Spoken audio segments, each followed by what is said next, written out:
저희에게 잘못한 일을 저희도 용서하였듯이 저희 잘못을 용서하시고. 마태복음 6장 12절. 이번 달 생활 말씀은 예수님께서 당신의 제자들에게 가르쳐 주신 기도인 주님의 기도에서 발췌했습니다. 이 기도는 히브리인들의 전통에 깊이 뿌리내리고 있는 기도입니다. 히브리인들 역시 하느님을 우리 아버지라고 불렀고 지금도 그렇게 부르고 있습니다. 이 구절을 처음 읽을 때 우리는 순간 멈칫하게 됩니다. 이 성경 구절의 그리스어 원문이 의미하듯이 누군가 우리에게 어떤 잘못을 저지른 것을 그가 우리에게 진 빚이라 친다면 우리는 과연 하느님께 우리가 상대방의 잘못인 빚을 탕감해 주는 만큼 우리의 빚도 탕감해 주십사고 청할 수가 있을까요? 우리에게는 용서할 수 있는 능력에도 한계가 있을 뿐 아니라 그나마 피상적이며 조건에 따라 달라질 수 있으니까요. 이렇게 용서할 능력에 한계를 지닌 우리의 척도대로 하느님께서 우리를 다루신다면 우리는 엄청난 벌을 받을 처지가 되고 말 것입니다. 저희에게 잘못한 일을 저희도 용서하였듯이 저희 잘못을 용서하시고. 반면에 이 말씀은 우리가 하느님의 용서를 필요로 하는 존재임을 깨닫는 것, 무엇보다도 바로 이것을 표현한다는 점에서 중요합니다. 예수님께서 직접 이 말씀을 제자들에게 하셨는데 이것은 세례를 받은 모든 이들에게도 이 말씀을 하셨다는 의미입니다. 세례를 받은 모든 이들이 단순한 마음으로 하느님 아버지께 의지할 수 있도록 하시려는 것입니다. 모든 것은 우리가 다음과 같은 것을 발견하는 데서부터 시작됩니다. 곧 우리는 하느님의 아드님을 통해 하느님의 자녀들이 되었고 우리 서로는 형제 자매들이 되었으며 또한 예수님을 닮고자 하는 사람들이 되었다는 점입니다. 우리가 닮고자 하는 예수님께서는 당신 삶을 하느님 아버지의 사랑 가득한 뜻을 점점 더 전적으로 따르는 여정이 되게 하신 분입니다. 하느님의 선물과 그분의 헤아릴 길 없는 사랑을 기쁘게 받아들인 후에야 비로소 우리는 모든 것을 하느님 아버지께 청할 수 있게 됩니다. 그렇게 청하는 것 중에는 우리로 하여금 점점 더 그분을 닮은 모습이 되게 해 주시기를 청하는 것도 포함됩니다. 이를 위해 하루 또 하루 너그러운 마음으로 형제 자매들을 용서하는 능력까지도 지니게 해 주십사고 청할 수 있습니다. 모든 용서의 행위는 자유롭고도 의식적인 선택입니다. 또한 언제나 겸손한 마음으로 새롭게 해야 하는 선택입니다. 용서는 결코 습관이 아니라 노력을 요하는 하나의 과정입니다.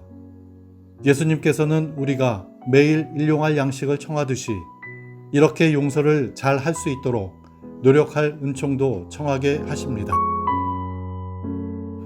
저희에게 잘못한 일을 저희도 용서하였듯이 저희 잘못을 용서하시고.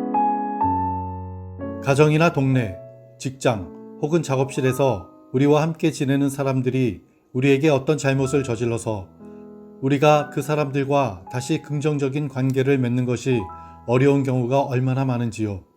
어떻게 해야 할까요? 다름 아닌 바로 여기에서 우리는 하느님 아버지를 닮을 수 있는 은총을 청할 수 있습니다. 매일 아침 완전한 사면의 정신을 마음속에 지니고 일어나도록 합시다. 곧 모든 것을 덮어주고 다른 사람의 한계와 그가 지닌 어려움을 끌어안으며 그 사람을 있는 그대로 받아들일 줄 아는 사랑을 마음속에 지니는 것입니다. 마치 한 어머니가 잘못을 저지르는 아들을 늘 용서해주고 언제나 그 아들에게 희망을 거는 것처럼 그렇게 말입니다. 마치 그 사람이 그런 결점들을 가진 적이 단 한 번도 없는 것처럼 새로운 눈으로 각 사람을 바라보며 다가가도록 합시다. 매번 다시 시작하도록 합시다. 하느님께서는 단지 용서하실 뿐만 아니라 더 이상의 우리의 잘못을 기억하지 않으신다는 것을 염두에 두도록 합시다.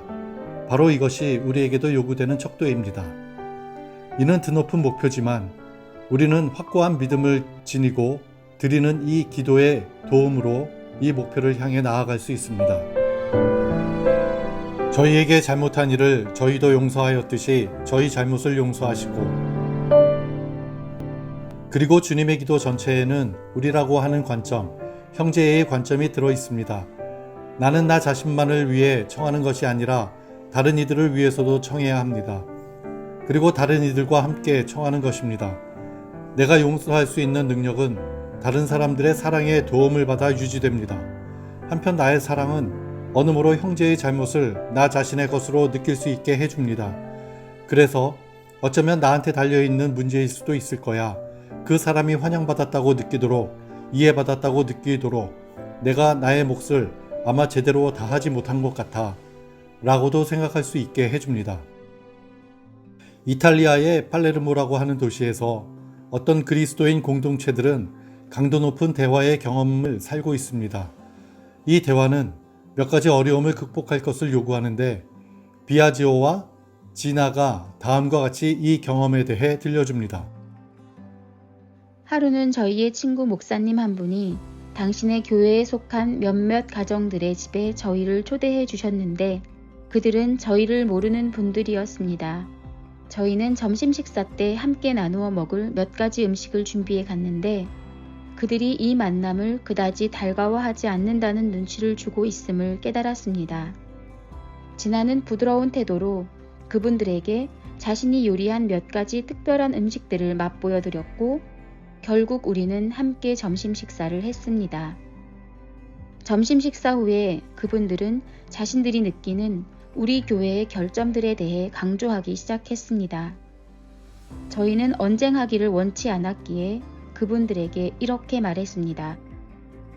우리 교회들이 서로 다르다고 해서 그 차이나 결점 탓에 우리가 서로 사랑하지 못할 까닭이 있을까요? 그분들은 그동안 논쟁하는 데 늘 익숙해져 있었던 때문인지 저희의 이런 답변에 깜짝 놀랐고 무장해제 상태가 되었습니다. 그래서 저희는 복음에 대해 또 우리를 서로 일치시켜주는 것에 대해 이야기하기 시작했습니다. 우리를 서로 일치시켜주는 것이 우리를 갈라놓는 것보다 훨씬 더 많다는 것이 분명하기 때문이었습니다. 헤어져야 할 때가 되었는데도 그분들은 저희가 떠나지 않기를 바랐습니다. 그 순간 함께 주님의 기도를 바치자고 제안했고 그 기도를 바치는 동안 저희는 하느님께서 그곳에 현존해 계시는 것을 깊이 느꼈습니다. 그분들은 자신들의 교회 공동체에 속한 다른 이들도 모두 저희에게 소개시켜 주겠다고 하면서 꼭 다시 만날 것을 약속하자고 했습니다. 그리고 지난 수년간 실제로 그렇게 되었습니다.